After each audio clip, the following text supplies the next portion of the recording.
طرف سے ناصر اسلم صاحب پہلے KNS ادارے سے آپ کو بہت بہت مبارک پہلے چارج سنبھالنے کے لیے.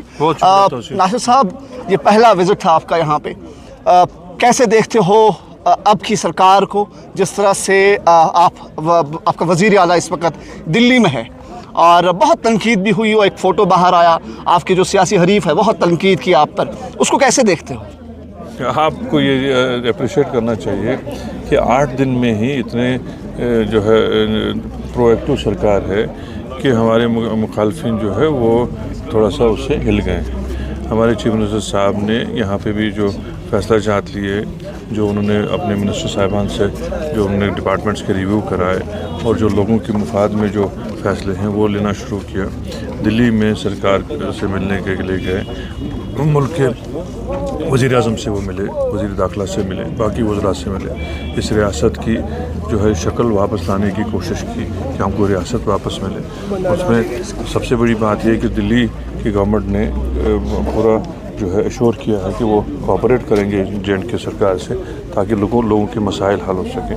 تو جب آپ کو یہ لگتا ہوگا کہ لوگوں کے مسئلے حل ہونے والے ہیں تو لازمی طور پہ اپوزیشن تھوڑا سا ہل جائے گی, اور یہ لازمی ہے, ان کا حق ہے مخالفت کرنا, لیکن ان کو یہ بھی سوچنا چاہیے کہ تھوڑا بہت صبر تحمل رکھیں.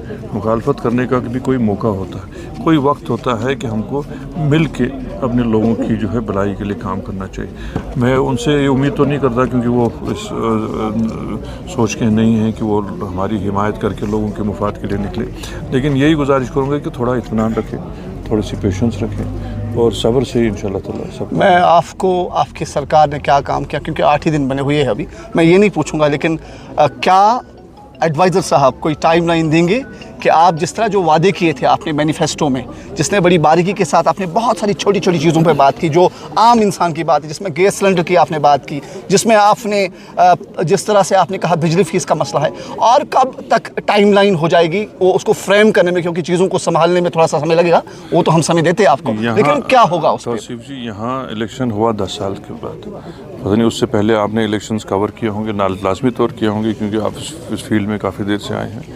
مینیفیسٹو جو بنتا ہے وہ سرکار کی مدت کا بنتا ہے. سرکار 5 سال میں بنی, 5 سال کے لیے بنی, اور مجھے پوری امید ہے کہ اگلے 5 سال میں ہم اپنے مینیفیسٹو کی سارے جو اتنے وعدے ہیں وہ پورا کریں. سیاسی طور پر آپ کا سیاسی حریف کہتا ہے کہ ووٹ یہاں سے BJP کے خلاف لیا, لیکن اب اسی کے پہلو میں جا کے بیٹھے ہیں, اس لحاظ سے یہ صرف وہ نہیں, یہ آپ کی بھی سوچ ہے.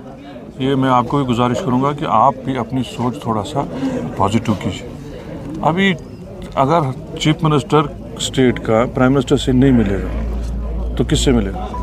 اگر چیف منسٹر یہاں کا ہوم منسٹر سے نہیں ملے گا, سرفیس ٹرانسپورٹ منسٹر سے نہیں ملے گا, ڈیفنس منسٹر سے نہیں ملے گا, باقی منترالیہ میں جا کے کام نہیں کرے گا, تو یہاں کے لوگوں کے کام کون کرے گا؟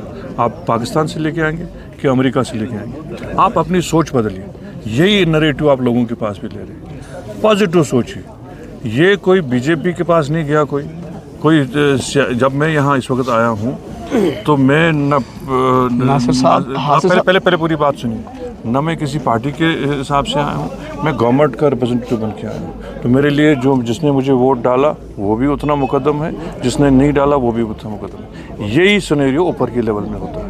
جب چیف منسٹر بنتا ہے یہ سب کا بنتا ہے, یہ کوئی اپنی پارٹی کا نہیں بنتا ہے. جو وزیر اعلیٰ ملک کا ہوتا ہے وہ بھی کوئی ایک پارٹی کا نہیں بنتا ہے, وہ ملک کا وزیر اعلیٰ ہوتا ہے. اور اگر ان کے پاس جا کے ہم اپنے ملک یہاں اسٹیٹ ہوڈ کی بات نہیں کریں گے تو کیا کپارہ میں آپ سے مانگوں گا؟ فاروق صاحب جس طرح یہ پہلے کہتے ہیں الیکشن سے پہلے کہ پاکستان سے بات ہونی چاہیے, جو ہی الیکشن ختم آپ پارٹی حکومت میں آتی ہے اس کے بعد کہتے ہیں تو پاکستان سے کوئی بات نہیں ہوتی ہے, اور BJP کا سنیل شرما کہتا ہے کہ میں تو فاروق صاحب کی بات کی تائید کرتا ہوں. تو یہاں پہ عوام جب باتیں مکس ہوتی ہے تو عوام کنفیوز ہو جاتی ہے. دیکھیے جناب, ہر چیز جو ہے وہ کسی ایک جو ہے معیار پہ کسی ایک جو ہے دائرے میں ہوتی ہے.